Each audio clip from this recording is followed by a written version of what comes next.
Donc c'est parti pour la démo. Donc le spectateur prend les cartes et il peut mélanger le jeu sans problème. D'accord? Il peut couper le nombre de fois qu'il veut. Donc peu importe le nombre de fois qu'il coupe. Et vous pouvez également couper le jeu aussi. Alors vous pouvez couper à une main comme ça un peu. Et vous dites c'est bon, on a mélangé, on a coupé. On va choisir une carte. Donc vous étalez le jeu. Et vous faites choisir une carte. Donc il prend où il veut, le choix est libre, il n'y a pas de forçage. Donc vous ne savez pas la carte. Et il va mémoriser le 10 de pique, d'accord? Vous lui dites de couper où il veut et de reposer sa carte sur le paquet et de compléter.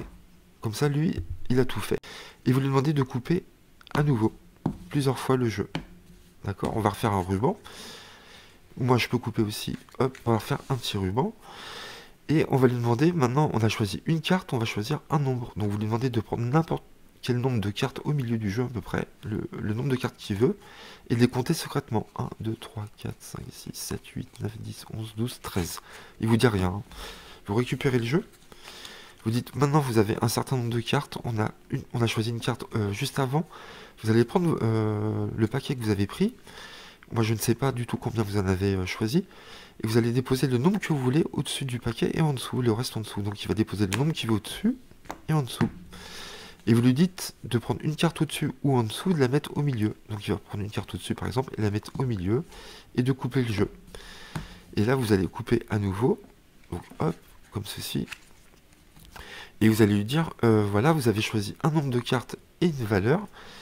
Donc c'était le 10 de pique, il me semble. Et combien vous avez de cartes? Vous lui demandez 13. Et ce qui serait fou, c'est que, avec tous nos coupes successives, on vient de placer le 10 de pique en 13e position. Et vous laissez compter le spectateur. 1, 2, 3, 4, 5, 6, 7, 8, 9, 10, 11, 12 et 13. On a bien le 10 de pique. Vous venez de faire un petit miracle. Voilà.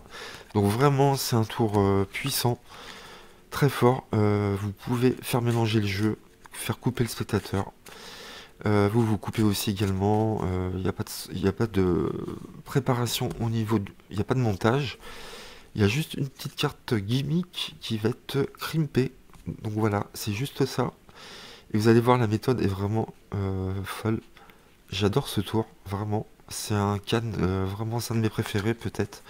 Donc vous crimpez une carte, n'importe laquelle. Moi j'ai crimpé le 9 de carreau. Et vous allez la crimper sur le dos, très important. D'accord? Donc, pour ceux qui ne savent pas, vous mettez l'index et le majeur en dessous, avec le pouce, le majeur et le pouce en dessous. Et vous mettez l'index comme ceci, et vous faites des mouvements comme ça, du centre au coin. Vous faites ça sur les 4 angles de la carte. Voilà, ce qui fait une forme un peu pyramidale, comme ça. Ce qui fait que, avec cette carte-là, on coupera toujours sur le 9 de carreau. Alors, on coupera tout le temps sur le 9 de carreau, peu importe, on peut mélanger. Et si vous faites une coupe charlier, vous pouvez couper directement sur la carte ici. Je vais la couper. Tout de suite, c'est automatique. On va couper sur le 9 de carreau. Ou alors, si vous coupez normal, en général, vous n'avez pas de souci. Vous couperez tout le temps sur le 9 de carreau. Vous la mettez où vous voulez, de toute façon, puisque vous allez faire mélanger le jeu. Donc, c'est ça l'avantage d'une carte crime. Malgré que le jeu soit mélangé, si le spectateur coupe plusieurs fois, eh ben, il va couper forcément sur la carte crime. Au bout d'un moment, il l'a placé en dessous sans qu'il s'en rende compte. S'il ne le fait pas, de toute façon, vous, en prenant le jeu en main, vous savez, vous voyez une petite démarcation ici. Et si vous faites une coupe charlier, c'est automatique, avec votre pouce, quand vous allez séparer le jeu, vous allez séparer sur le 9 de carreau, automatiquement. D'accord? Donc il est très facile pour vous de contrôler le 9 de carreau en dessous le jeu. D'accord?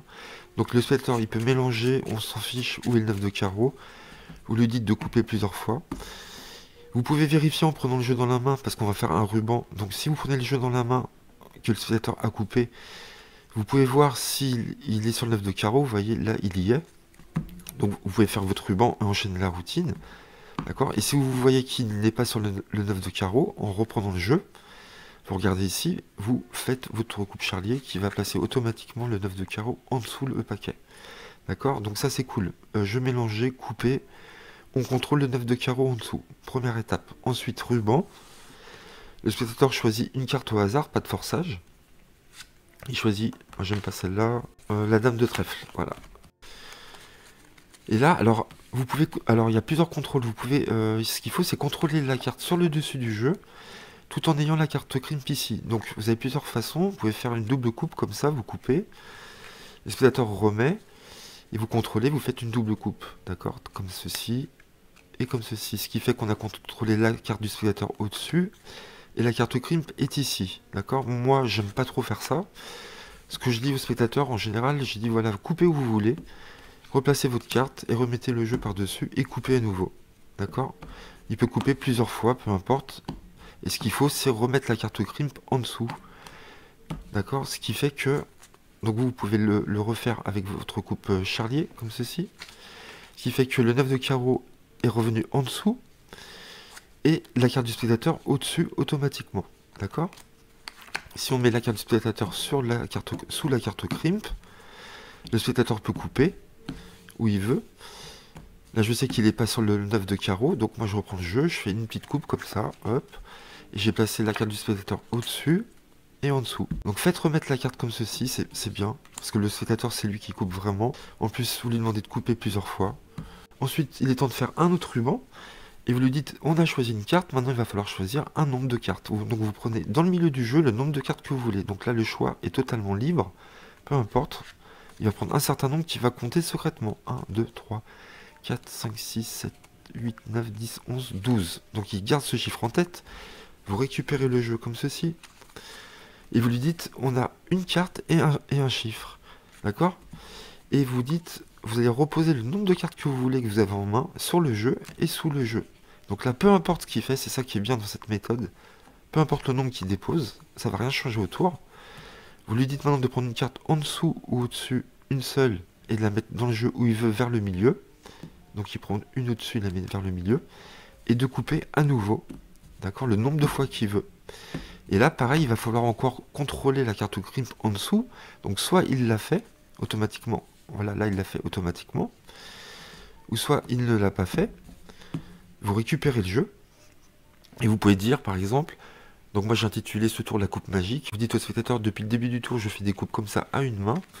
Et c'est une coupe vraiment spécifique qui est un peu magique, puisque grâce à cette coupe-là, et ben, sans que je sache combien vous avez de cartes, ni la carte que vous avez choisie, je viens de passer automatiquement votre carte au nombre de cartes choisies. Et là, vous me demandez le nombre de cartes, 12, vous demandez à l'autre spectateur ou au même spectateur quelle était la carte choisie, il va vous dire la dame de trèfle, et vous allez dire ce qui est fou, vous allez voir, je ne savais pas du tout combien vous avez de cartes, ni la carte choisie, on va compter 12, 2, 3, 4, 5, vous pouvez le laisser faire, 6, 7, 8, 9, 10, 11, 12 dames de trèfle. Ça tue, vraiment, c'est génial. Donc s'il a contrôlé, je vous le répète, lui-même, vous dites, c'est vous qui avez coupé, vous êtes arrêté. Ici, vous auriez pu vous arrêter, vous couper une fois de plus, deux fois de plus, une fois de moins. Et là, ce qui est bien, c'est que c'est le spectateur lui-même qui a vraiment contrôlé la carte crimp. Donc ça va arriver plus souvent qu'on ne le pense, vous verrez. Donc voilà pour ce tour de magie, j'espère que vous avez aimé, vraiment, pour moi, il est très fort, j'adore.